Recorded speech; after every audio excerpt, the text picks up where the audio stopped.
vetvrasja për dashuri. Kjo ndodh shpesh.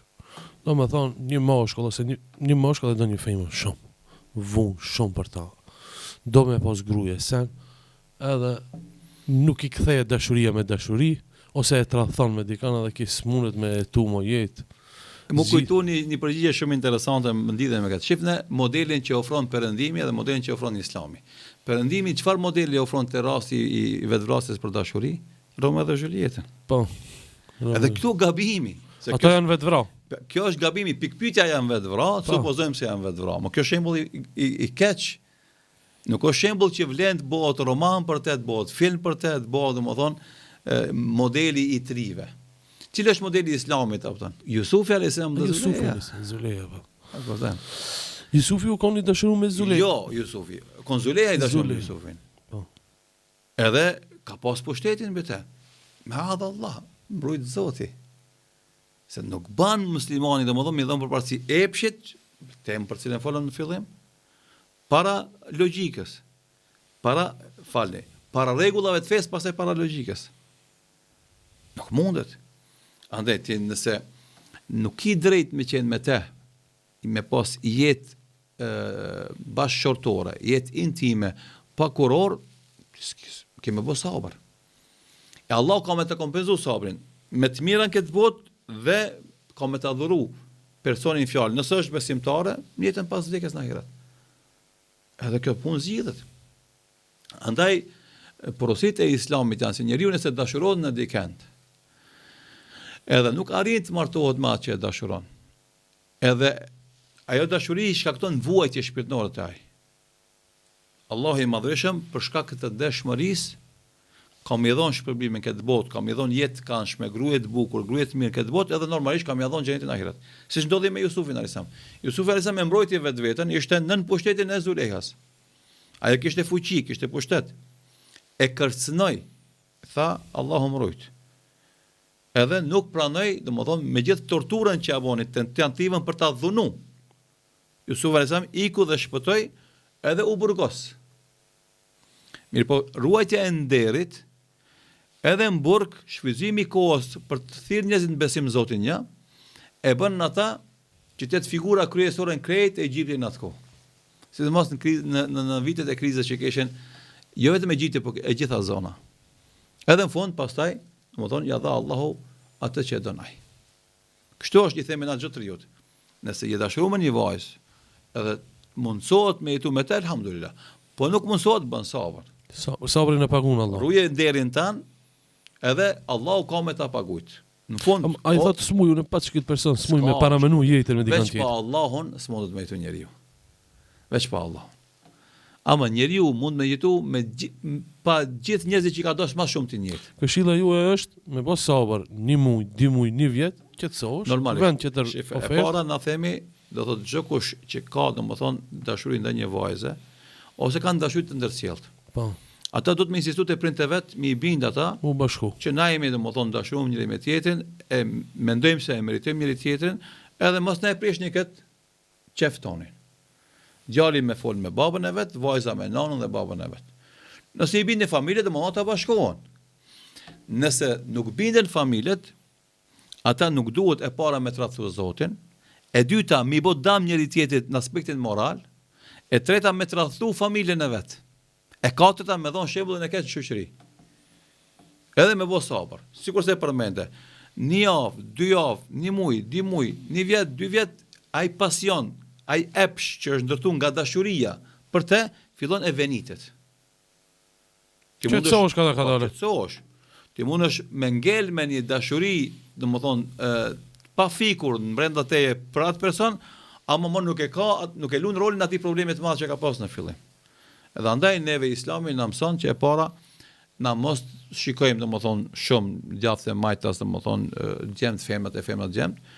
E dyta në momentin që ka kësi lloj anime për një djalë për një vajzë, me insistuar në martesë, në momentin që si mundsohet, atëherë me këshirë me fitu kënaqësinë e Allahut dhe me mbrojt nderin dhe moralin e vet, dhe pastaj me prit që Allah më ia kompenzu me diçka që është edhe më e mirë se ajo që ka dashur, edhe në aspektin e dashurisë, edhe në aspektin e bukurisë, edhe në aspektin e respektit, se sa ajo që ka tentuar vet ta merr duke i shkel edhe kufit ose normat fetare. Mundoj o gjë, nuk ja vlen me vro për dikant që nuk don ti me Po, vro. sidomos nëse ka këtë rast, nëse kemi na ignorim për palës tjetër, refuzim gjenem për ti. edhe kundërshtim, po jo, po ajo është më çmenduria, është nënçmim i vetvetes.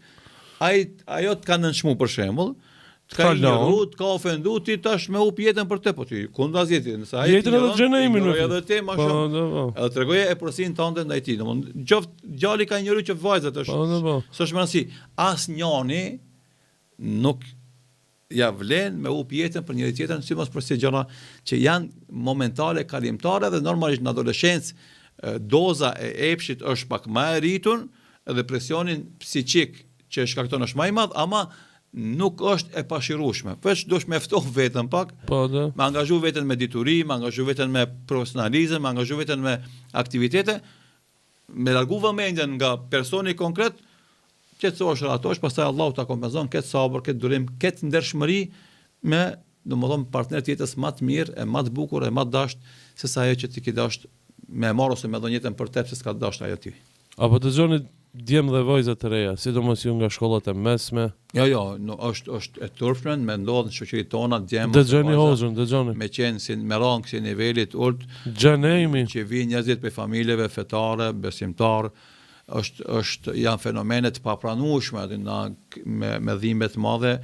Duhet me fol nëse ka kësi raste ose kësi mendime të njerëzve që për gjëra banale me humb jetën, a jeta që ta ka dhënë Allahu si dhurat është ajo e cila që Allahu ta ka mbrojtur jetën ty, tukon ti në bark nanës, ta ka mbrojtur jetën ty kur ke qenë i fëmijë i vogël. Derisa ke 15 vjet ka rujt Allahu me melaçet e veta, në bark nanës e ka ndaluar nanës me ta abortu. Tash ti vjen e bën vetvrasje.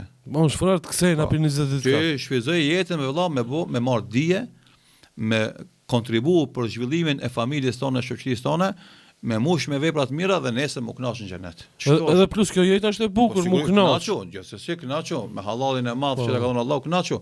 Ama qife suksesi jot, kontributi jot është kënaqësi. Se ke bën mirë familjes tonë, ke bën mirë shoqërisë, ke bën mirë njerëzve. Merru qife rinia jon, lëni këto filmat edhe. Po, dilni për filmave. Duhet me mush zemrën me besim Zot. Kjo është e para, me adhurimin ndaj Zotit. E dyta, duhet më marr me dituri, me shkencë, me mësu, me lezu vazhdimisht. E treta, mas ta kaloj shkollën e mesme, fakultetin, me e zhvillu në aspekt profesional vetveten. Çfarë lloj drejtimi që kije? Merru profesionalisht, seriozisht me profesionin tan. Edhe kontribuo ta zhvillosh atë drejtim tonin. Edhe lufto që të ndërtosh karrierë me suksese, jo me të njofshëm, me punë, me mund.